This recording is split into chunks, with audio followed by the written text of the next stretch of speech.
Assalamualaikum warahmatullahi wabarakatuh. Selamat pagi anak-anak. Bagaimana kabarnya hari ini? Pasti sehat semua kan? Alhamdulillah. Semoga kita semua selalu dalam perlindungan Allah Subhanahu wa taala, diberi kesehatan. Jangan lupa jaga kesehatan ya. Dan jangan kemana-mana, tetap di rumah saja. Sebelum pembelajaran dimulai, mari kita baca doa terlebih dahulu agar Allah memberikan kemudahan, kelancaran dalam belajar, serta kesehatan dan perlindungan. Amin ya rabbal alamin. Bismillahirrahmanirrahim. Ila hadratin nabiyil mustafa rasulillahi sallallahu alaihi wasallam wa alihi wa azwajihi wa auladihi wa dzurriyyatihi. Al-Fatihah. A'udzu billahi minasy syaithanir rajim. Bismillahirrahmanirrahim. Alhamdulillahi rabbil alamin. Ar-Rahmanir-Rahim. Maliki yaumiddin. Iyyaka na'budu wa iyyaka nasta'in. Ihdinas siratal mustaqim. Siratal ladzina an'amta 'alaihim ghairil maghdubi 'alaihim waladdallin. Rabbighfirli wa liwalidayya wa lil mu'minina amin.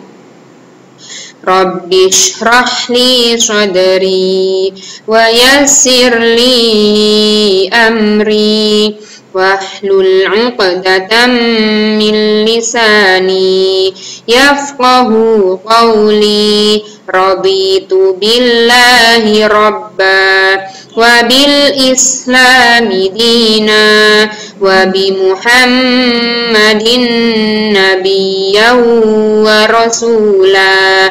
Rabbi zidni ilma warzuqni fahma waj'alni min ibadikas shalihin. Amin ya rabbal alamin. Alhamdulillah, doanya sudah selesai. Anak-anak ya, beribadah di rumah, sholat ya, mengaji atau baca Al-Quran, jangan lupa untuk dikerjakan. Nah, sekarang kita belajar fikih ya, sudah sampai di bab 2. Anak-anak yang sudah punya buku, silakan disiapkan bukunya, dibuka bab 2 ya. Yang belum punya buku bisa menulis di buku tulisnya. Silakan ambil dulu alat tulisnya. Kita akan belajar tentang sholat jamak dan qashar.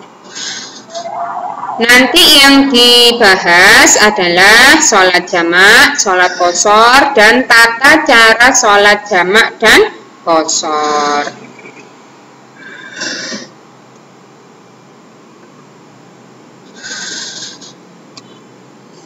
Sekarang kita bahas dulu sholat jamak. Apa itu sholat jamak? Menggabungkan dua sholat dalam satu waktu. Seperti sholat zuhur dengan asar atau sholat maghrib dengan isya. Hanya sholat subuh saja yang tidak bisa dijamak. Kemudian yang kedua, macam-macam sholat jamak. Macam-macamnya ada dua ya, dibagi menjadi dua. Yang pertama jamak taqdim dan jamak takhir. Apa itu jamak taqdim? Menggabungkan antara dua sholat seperti sholat zuhur dan asar dikerjakan pada waktu sholat zuhur. Taqdim itu artinya dahulu atau didahulukan ya. Atau sholat maghrib dan isya dikerjakan pada waktu sholat maghrib. Yang B, jamak takhir.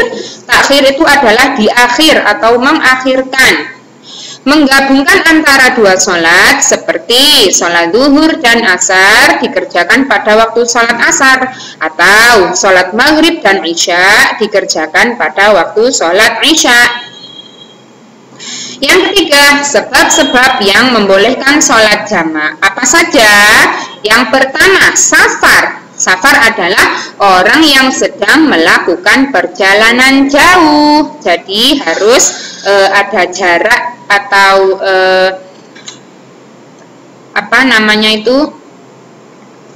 jauh dekatnya itu dihitung ya, nanti ada. Kita lanjutkan yang B, sakit, orang yang dengan penyakit parah sehingga sulit melaksanakan sholat. Kalau hanya sakit batuk, pilek, itu ya jangan dijamak. Yang C, haji, orang yang sedang melaksanakan ibadah haji, mendapatkan keringanan untuk menjamak sholat ya. Yang selanjutnya hujan. Hujan di sini disebut dengan jamak mator. Yang E, timbunan lumpur. Yang F, ada angin dingin yang bertiup kencang. Dan yang terakhir, keperluan darurat yang mendesak. Nanti dicatat ya, yang tidak punya buku. Bisa lihat YouTube, harus dilihat ya, dipelajari. Kemudian yang nomor 4, praktik jamak takdim dan takhir. Kita bahas dulu yang takdim ya, yang dahulu ya. Misal sholat zuhur dengan asar, takdim ya, berarti dikerjakan pada waktu zuhur adalah melaksanakan sholat zuhur dahulu 4 rakaat, kemudian dilanjutkan sholat asar 4 rakaat. Tetap ya 4 karena jamak ya.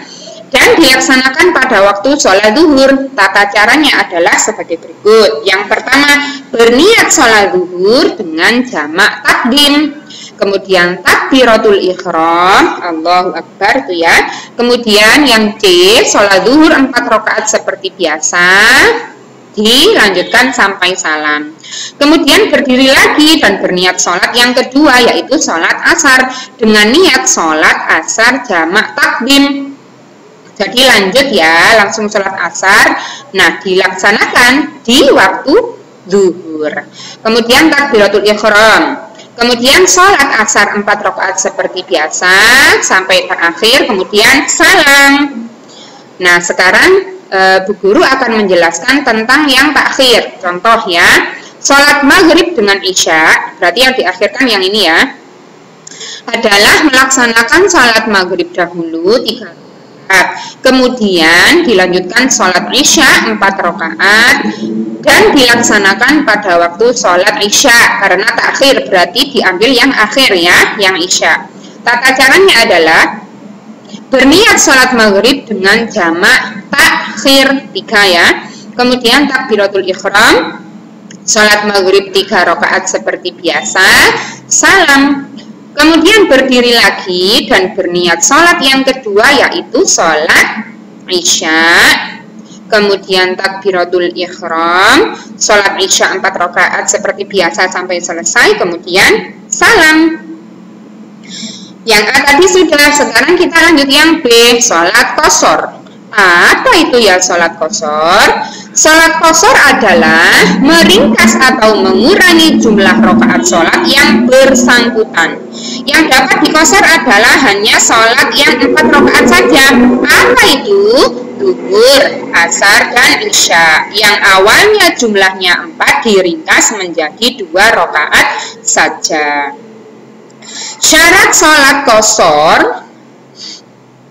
Untuk melaksanakan sholat qashar ada beberapa syarat yang harus diperhatikan. Apa saja? Yang pertama, musafir. Musafir itu orang yang sedang melakukan perjalanan jauh. Kalau umpama dari Gadang ke Sukun, ya tidak boleh kan, bukan perjalanan jauh ya. Harus sholat biasa. Misalnya lagi kalau dari Gadang terus ke Pakisaji atau ke Panjen, nah itu sholatnya harus sholat biasa, tidak boleh dijamak.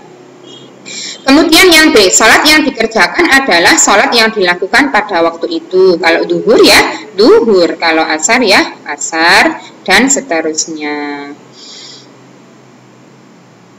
Kemudian yang C, niat untuk mengqashar sholat. Ada niatnya ya, nanti dilihat bukunya ya. Jarak perjalanannya sudah memenuhi syarat diperbolehkannya mengqashar sholat. Nah ini yang tadi ya, yaitu 85 km. Ini minimal loh 85 km ya. Jangan sampai di bawah 85 terus kemudian sholat jamak atau qashar. Sekarang yang C, tata cara sholat jamak dan qashar.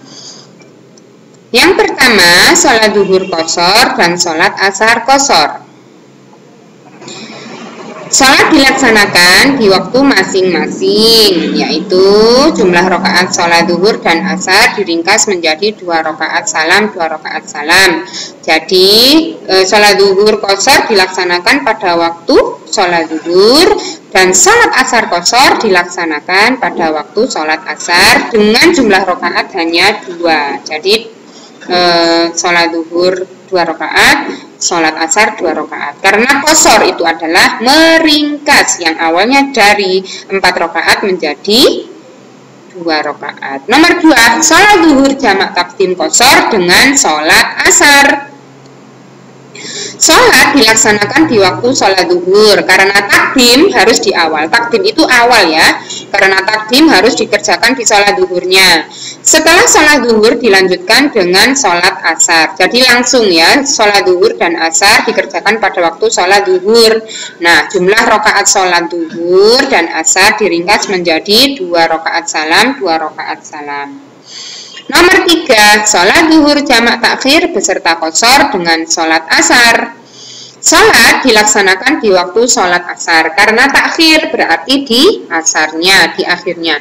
Setelah sholat zuhur kemudian dilanjutkan dengan sholat asar. Jumlah rakaat sholat zuhur dan asar diringkas menjadi 2 rakaat salam, 2 rakaat salam. Diringkas ya menjadi 2-2. Yang nomor 4, sholat isya qashar. Berarti melaksanakan sholat isya-nya saja sebanyak 2. Sholat dilaksanakan di waktu sholat isya. Jumlah rakaat sholat isya diringkas menjadi 2 rakaat salam. Nomor 5, sholat maghrib jamak takdim beserta qashar dengan sholat isya. Karena takdim berarti di awal, dikerjakan di maghribnya. Sholat dilaksanakan di waktu sholat maghrib. Setelah sholat maghrib dilanjutkan dengan sholat isya. Jumlah rakaat salat maghrib tetap 3 karena salat maghrib dan subuh tidak bisa diqashar, harus tetap ya. Kalau maghrib tetap 3, kalau yang rakaatnya 4 tadi menjadi 2. Berarti salat isya-nya diringkas menjadi 2 rakaat salam Kemudian yang nomor 6, salat maghrib jamak takhir beserta qashar dengan salat isya. Salat dilaksanakan di waktu salat isya karena takhir harus di akhirnya. Setelah salat maghrib 3 ya, dilanjutkan dengan salat isya, jumlah rakaatnya adalah 2. Jadi setelah salat maghrib 3 rakaat dilanjutkan niat salat qashar isya 2 rakaat. Alhamdulillah, terima kasih anak-anak. Sekian, semoga ilmu yang guru berikan bermanfaat untuk anak-anak di rumah. Semoga kita semua selalu dalam perlindungan Allah Subhanahu wa Ta'ala. Tetap semangat belajar di rumah ya, jangan kemana-mana. Cuma bu guru saja yang keluar, tapi pergi ke sekolah, tidak jalan-jalan. Semoga anak-anak tetap semangat belajarnya, jangan bosan-bosan belajar, meskipun di rumah hanya belajarnya nggak seperti di sekolah ya, sama ayah bunda. Tetap semangat, manut sama orang tua, terus rajin sholat, rajin membaca Al-Quran, dan jangan lupa berdoa. Sekian ya, wassalamualaikum warahmatullahi wabarakatuh.